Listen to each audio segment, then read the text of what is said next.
Davido's friends took the deceased to General Hospital, Lagos Island, and abandoned him in his vehicle on the instructions of Davido.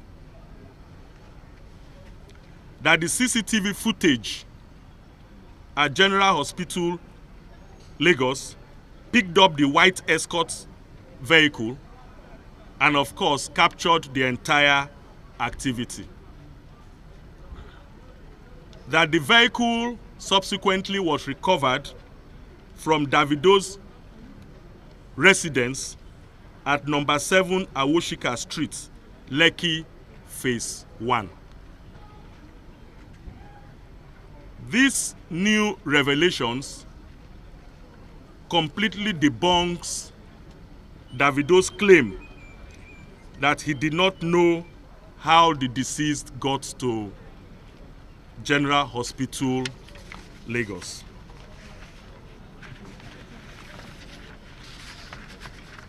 For this reason, I have instructed the DPO Lion Building and the investigating team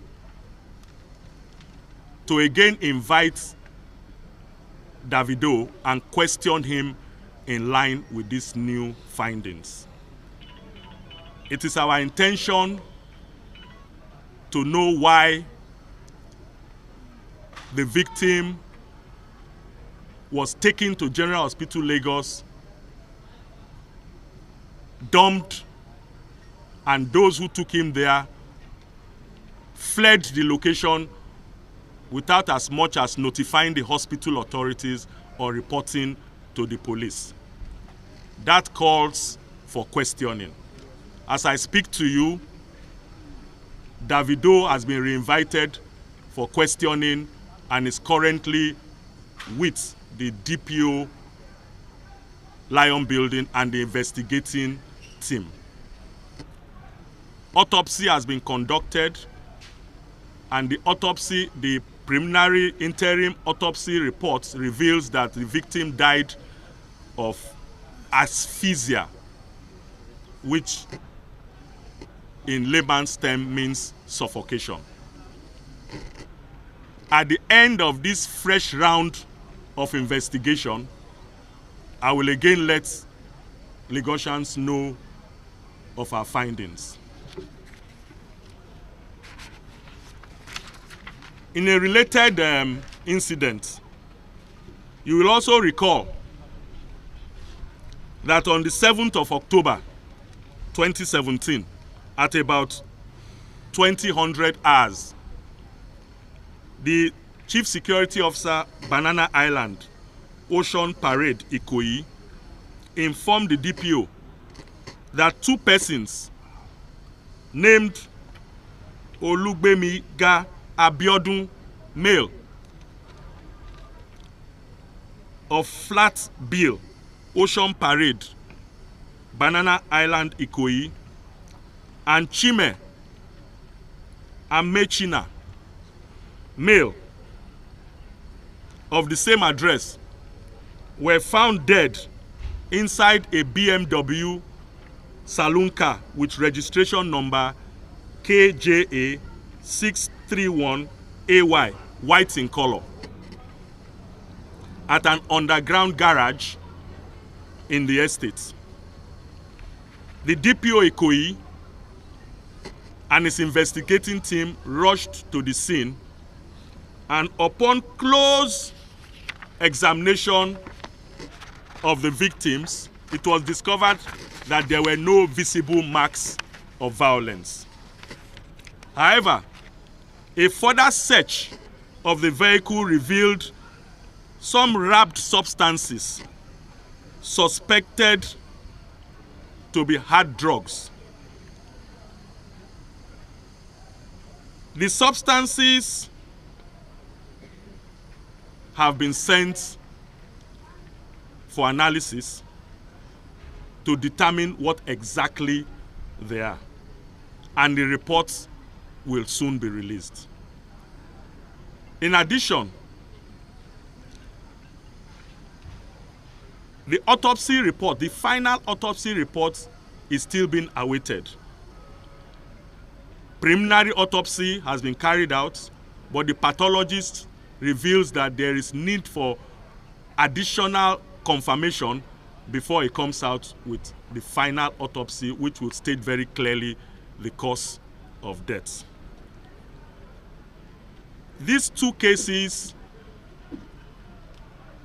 are being brought out in the public domain because the police have realized that it is generating a lot of interest both in social media and other media outlets. And there is need for the police to keep members of the public abreast with investigation so that people don't jump into conclusion. So I would want members of the public to await results and tests and final autopsy results from us. We will make it public as soon as it's ready.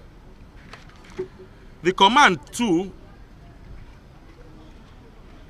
within this period under review, made a lot of arrests and recoveries. This is consequent upon sustained onslaught on criminals within and around Lagos and the deployment of additional personnel to tackle the menace of armed robbery, kidnapping, cults, related activities, and other forms of social vices in the command. This has paid off, and within this period, 40 notorious cultists, armed robbers who specialize in terrorizing Ijede, Ikorodu, Aja, Ekpe, Sangotedo, and other parts of Lagos were arrested. The suspects have confessed to the crime and will be arraigned in court when we have completed investigation. On the 8th of October 2017, based on intelligence gathered, a gang of armed robbers were intercepted while robbing innocent citizens at number 41 Egbi area of Ijede, Ikorodu axis. Special anti-robbery squad operatives from the command headquarters stormed the hideout and arrested one Ayinla Aziz, male, the gang leader, and 9 others, namely Balogun Yinka, 20 years, Begusa Peter, Oluwasegun, 32 years, Omolaja Oluwafemi, 29 years, Godde Samuel, 19 years, Dennis Ifeanyi, 34 years, Ogunsanya Yusuf, 27 years, Odubanjo Akim, 35 years, Demola Ogunbadero, 20 years, Tayo Teddy Jaye, 23 years. They all confessed, apart from being armed robbers, they also belong to the Aye confraternity cult. One locally made English revolver pistol with 5 rounds of live ammunition, one locally made cut-to-size double-barrel gun, one locally made cut-to-size single-barrel gun, 2 locally made single-barrel pistols with 3 live cartridges, and 1 locally made axe and plier was recovered from the suspects. All suspects will soon be charged to court. On the 5th of September also, at about 0200 hours, 7 armed men invaded Okomaga Senior Secondary School, Ekpe, with 3 soldiers and a truck with registration number LND 61XQ, and went straight to the solar panel and vandalized 71 solar panels. They also forced the door of the container where the inverter batteries and accessories were kept, and stole them. Immediately, the local police was alerted. They mobilized to the scene, and 3 suspects, and all suspects were arrested. Amongst the suspects are 3 alleged serving soldiers. Preliminary investigation has also led operatives of this command to track down the other suspects in Delta, Anambra, and Imo states, where one Festus Maduka was arrested in a hotel. He confessed to have received the solar panels and inverter batteries from this armed robbery gang. Other suspects arrested in connection with this crime include Samuel Ani, 30 years, Michael Omoregbe, 30 years, Efosa Philip, 27 years, Ifedayo Odunfoye, 35 years, a dismissed Air Force personnel, Chibize Nnamani, 34 years, Festus Maduka, 26 years, John Nwokoma, 31 years, and Chibuzo Chukwu, 23 years. Exhibits recovered so far include 16 solar panels and 33 inverter batteries. A similar armed robbery incident at Ajah occurred. One Mary Inedu, female, boarded an unregistered Honda Civic vehicle. And of course, unknown to her, she was forcefully dispossessed of her Techno phones, Nokia phones, ATM cards, and other personal effects. Police commenced the investigation and have tracked down and arrested one Sunday Nwaba, who has been identified by the victim. This command once again appeals to the good people of Lagos State. First and foremost, for us to be vigilant, for us to work very closely with our local police in line with the principles of community policing and community safety partnership. When we see something, we must say something. Secondly, we must partner together to curb this scourge of drug abuse. We know that there's a very strong correlation between drug intake and crime. Secondly, we're also aware that our youths are taking to drugs at a disturbing rate. And those who are supposed to be role models are also involved in drug activities. We must join hands together to fight those selling drugs on our streets.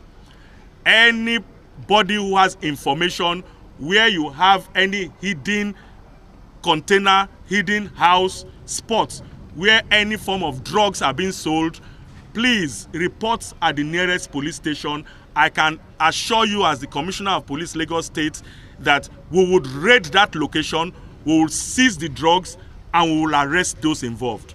You will recall that during our last press conference, we raided Akala and we recovered hard drugs of a street value of over 20 million. This fight is not for the police alone. Having safe neighborhoods, having safe having a safe city is a collective responsibility. You must partner with the police. And in partnering with the police, if there is any station or any police formation or patrol vehicle you get to that does not treat your reports with the seriousness it deserves, I have already put 10 numbers out in the public. Please call those 10 numbers. Action will be taken against those policemen. I thank you all for coming to this press briefing. And as the investigations unfold, we will let you know so you can inform members of the public. Thank you very much, and God bless you.